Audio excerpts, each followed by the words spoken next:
Hi viewers, আসসালামু আলাইকুম। Welcome back to my channel Sonia's kitchen. তো ভিউয়ার্স, আমরা মাছ খেতে কে না পছন্দ করি? সবাই কিন্তু আমরা কম বেশি মাছ খেতে খুবই পছন্দ করি। আর যারা মাছ খেতে পছন্দ করি তাদের জন্য আমার আজকের এই সুন্দর রেসিপিটি। আর সোনিয়াস কিচেনের আজকের রেসিপি রুই মাছের কোপ্তা কারি। আশা করছি রেসিপিটি খুবই ভালো লাগবে, তাই ভিডিওটি স্কিপ না করে পুরোটা দেখার অনুরোধ রইল। তো ভিউয়ার্স, চলুন দেরি না করে চলে যাচ্ছি মূল রেসিপিতে। কোফতা কারি তৈরি করার জন্য এখানে আমি 400 গ্রাম রুই মাছ নিয়ে নিয়েছি। আর রুই মাছগুলোকে আগে থেকে আমি হালকা লবণ আর হলুদ দিয়ে ভালোভাবে সিদ্ধ করে নিয়েছি। সিদ্ধ করে নেওয়ার পর এটাকে ভালোভাবে কাঁটাগুলো ছাড়িয়ে নিয়েছি। দেখুন, এখানে কোনো রকমই কাঁটা নেই। আর এর সাথে আমি অ্যাড করে দেব 2 টেবিল চামচ পেঁয়াজ কুচি। আমি এখানে পেঁয়াজগুলোকে একদম কুচি করে নিয়েছি। আপনারা চাইলে কিন্তু পেঁয়াজ কুচির পরিবর্তে পেঁয়াজ বেরেস্তাও দিতে পারেন। এর সাথে অ্যাড করে দেব আমি 2 টেবিল চামচ ধনিয়া পাতা কুচি। আর এখানে আমি 3টা মিডিয়াম সাইজের আলু আগে থেকে সিদ্ধ করে ভর্তা করে নিয়েছি। এবার এর সাথে দিয়ে দেব। আর এর সাথে আমি অ্যাড করে দেব হাফ চা চামচ লবণ। যেহেতু আমি মাছটাকে আগে থেকে লবণ দিয়ে সিদ্ধ করে নিয়েছি, তাই কিন্তু লবণের পরিমাণটা এখানে কমিয়ে দিতে হবে। আর এখানে আমি নিয়ে নিয়েছি হাফ চা চামচ হলুদের গুঁড়ি, হাফ চা চামচ মরিচের গুঁড়ি। আর এর সাথে অ্যাড করে দেব 1 চা চামচ রসুন বাটা। সবগুলো উপকরণ দিয়ে দেওয়ার পর এবারে সবগুলোকে একসাথে ভালোভাবে মেখে নেব। সবগুলো উপকরণ একসাথে কিছুক্ষণ মেখে নেওয়ার পর এই পর্যায়ে আমি এর সাথে অ্যাড করে দেব 2 টেবিল চামচ ময়দা। আপনারা চাইলে কিন্তু এখানে ময়দার পরিবর্তে কর্নফ্লাওয়ার অথবা চাউলের গুঁড়িও ব্যবহার করতে পারেন। আর এখানে আমি ময়দাটা ব্যবহার করছি কোপ্তার বাইন্ডিংটা ঠিক রাখার জন্য। অবশ্যই ময়দা অথবা চাউলের গুঁড়ি দেওয়ার চেষ্টা করবেন। আর ময়দা অথবা চাউলের গুঁড়ি যদি না থাকে তাহলে কর্নফ্লাওয়ারটা হলে কিন্তু আরও ভালো হয়। কোপ্তার জন্য আমাদের ডোটা কিন্তু একেবারে পারফেক্ট হয়ে গিয়েছে। এ পর্যায়ে আমরা যে যার মতো শেপে কোপ্তাগুলো তৈরি করে নেব। আমার কাছে এরকম লম্বা শেপে কোপ্তাগুলো তৈরি করতে ভালো লাগে, তাই আমি এরকম লম্বা শেপ দিয়ে নিচ্ছি। আপনারা চাইলে কিন্তু চ্যাপটা অথবা গোল শেপে তৈরি করে নিতে পারেন। আর আমি আপনাদের বোঝার সুবিধার্থে দুটো তৈরি করে দেখিয়ে দিচ্ছি। আর এরকমভাবে লম্বা শেপে আমি সবগুলো কোপ্তা তৈরি করে নেব। আমাদের সবগুলো কোপ্তা তৈরি হয়ে গিয়েছে। আর এই কোপ্তাগুলো ভাজার জন্য আমি একটি প্যানে পর্যাপ্ত পরিমাণে তেল দিয়ে দিয়েছি। আর তেলটা হালকা গরম হয়ে যাওয়ার পর আমি এতে কোপ্তাগুলো দিয়ে দিচ্ছি। অবশ্যই খেয়াল রাখতে হবে তেলটা যেন অতিরিক্ত গরম না হয়ে যায়। অতিরিক্ত গরম হলে কিন্তু উপর দিয়ে পুড়ে যাবে আর ভিতর দিয়ে কোপ্তাগুলো ভালোভাবে হবে না। তাই তেলটা হালকা গরম হয়ে যাওয়ার পর কোপ্তাগুলো দিয়ে দিবেন। আর এগুলো কিন্তু খুব সাবধানের সাথে নাড়তে হবে, তা না হলে কিন্তু কোপ্তাগুলো ভেঙে যেতে পারে। আমি এখানে কোপ্তাগুলি দিয়ে দেওয়ার পর কিন্তু আমি 2 মিনিটের মতো ভেজে নিয়েছি। আর 2 মিনিটে আমার কোপ্তার কালারটা কিন্তু একেবারে চলে এসেছে। আর এটার জন্য কিন্তু কোনোভাবে ডুবা তেলের দরকার হবে না। এরকম হালকা তেল দিয়েই কিন্তু কোপ্তাগুলো ভাজা যাবে। তো চেষ্টা করবেন সবসময় এরকম অর্ধেকটা ডুবে থাকে এরকম তেলে, যাতে কোপ্তাগুলো ভাজা যায়।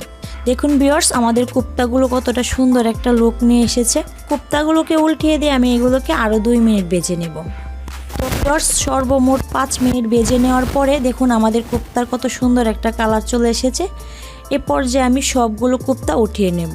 আর এই একইভাবে আমি বাকি কোপ্তাগুলো ভেজে নেব। তো ভিউয়ার্স, চলে আসলাম আমরা কোপ্তা কারির লাস্ট স্টেপ। যে প্যানে আমরা কোপ্তাগুলো ভেজেছি সেই প্যানে আমি রান্নাটা করব, তার জন্য এখান থেকে আমি কিছুটা তেল কমিয়ে নিয়েছি। এবার এর সাথে আমি অ্যাড করে দিব 2 টেবিল চামচ পেঁয়াজের পেস্ট, 1 টেবিল চামচ রসুনের পেস্ট আর 1 টেবিল চামচ আদার পেস্ট।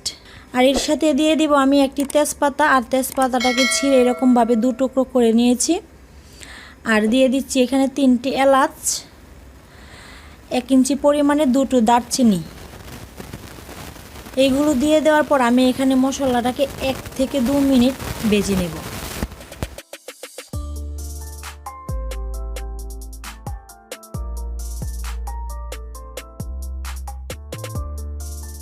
দু মিনিট ভালোভাবে নাড়িয়ে চাড়িয়ে মশলাগুলোকে ভেজে নেওয়ার পর এর সাথে অ্যাড করে দেব আমি এখানে 1 টেবিল চামচ মরিচের গুঁড়ো, 1 চা চামচ হলুদের গুঁড়ো, 1 চা চামচ ধনিয়া গুঁড়ো। আর এখানে পরিমাণ মতো লবণ দিয়ে দেব।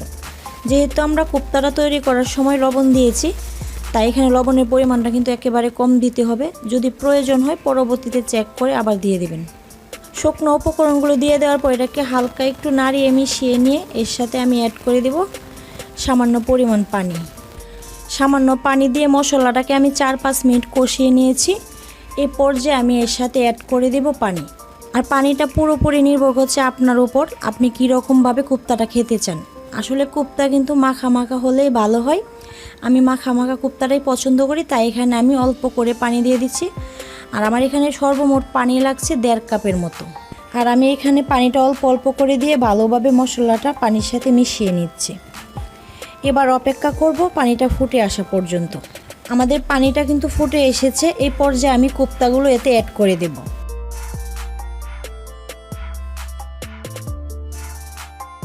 কোপ্তাগুলো দিয়ে দেওয়ার পর এটাকে আলতো হাতে একটু নাড়িয়ে দিতে হবে। অতিরিক্ত জোরে নাড়তে যাবেন না, তাহলে কিন্তু কোপ্তাগুলো ভেঙে যেতে পারে। কোপ্তাগুলো দিয়ে দেওয়া হয়ে গিয়েছে। এই পর্যায়ে আমি এটাকে ঢাকনা দিয়ে রান্না করে নেব 5 থেকে 6 মিনিট। 5-6 মিনিট রান্না করে নেওয়ার পর আমাদের কোপ্তা কারিটা কিন্তু অনেকটাই হয়ে এসেছে। যেহেতু আমরা মশলাটাকে 4-5 মিনিটের মতো কষিয়ে নিয়েছিলাম, তাই এতটা জাল দিতে হবে না। আর কোপ্তাগুলো আমরা আগে থেকে ভেজে নিয়েছি। এ পর্যায়ে এর সাথে আমি অ্যাড করে দিব সামান্য পরিমাণ জিরে গুঁড়ো। আপনারা যদি চান এখানে জিরেটা স্কিপ করতে পারেন, কিন্তু আমি এখানে জিরেটা পছন্দ করি, তাই আমি এখানে জিরেটা দিয়ে নিয়েছি। জিরেটা দিয়ে দেওয়ার পর আবারও আলতো হাতে এটাকে ভালোভাবে নাড়িয়ে চাড়িয়ে দিতে হবে, যাতে জিরের ফ্লেভারটা পুরোপুরিভাবে কোপ্তার গায়ে লেগে যায়।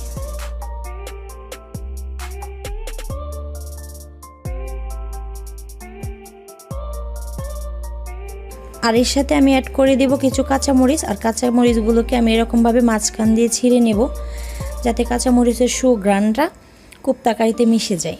আর এর সাথে আমি অ্যাড করে দেব সামান্য পরিমাণ পেঁয়াজ বেরেস্তা। পেঁয়াজ বেরেস্তাটা দেওয়াতে কিন্তু কোপ্তার টেস্টটা আরও অনেকটা বেড়ে যাবে। আর সব শেষে আমি অ্যাড করে দেব এখানে কিছু ধনিয়া পাতা কুচি। ধনিয়া পাতাটা দিয়ে আবারও এটাকে ঢাকনা দিয়ে আমি 1 থেকে 1.5 মিনিটের মতো রান্না করে নেব, যাতে ধনিয়ার পাতার ফ্লেভারটা পুরোপুরিভাবে তরকারিতে ছড়িয়ে যায়।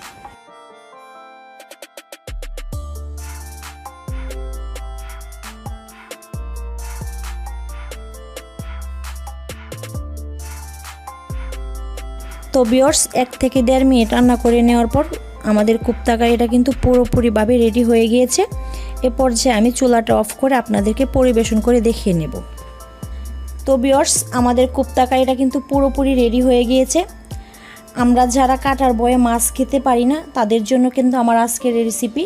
আর এটি কিন্তু বাচ্চাদের জন্য খুব ভালো হবে, কারণ তারা কিন্তু কাটা বাছার ভয়ে মাছ খেতে চায় না। আর যারা কাটার ভয়ে মাছ খেতে চান না, তাদের জন্য আমার আজকের এই রেসিপি। আশা করছি রেসিপিটা আপনাদের কাছে খুবই ভালো লেগেছে। আর যদি ভালো লেগে থাকে একটি লাইক দিয়ে কমেন্টস করে বন্ধুবান্ধবের সাথে শেয়ার করতে বলবেন না। তো ভিউয়ার্স, আজকের মতো এই পর্যন্তই। দেখা হবে আবারও নতুন কোনো রেসিপি নিয়ে নতুন কোনো সময়। সে পর্যন্ত ভালো থাকুন, সুস্থ থাকুন। আল্লাহ হাফেজ।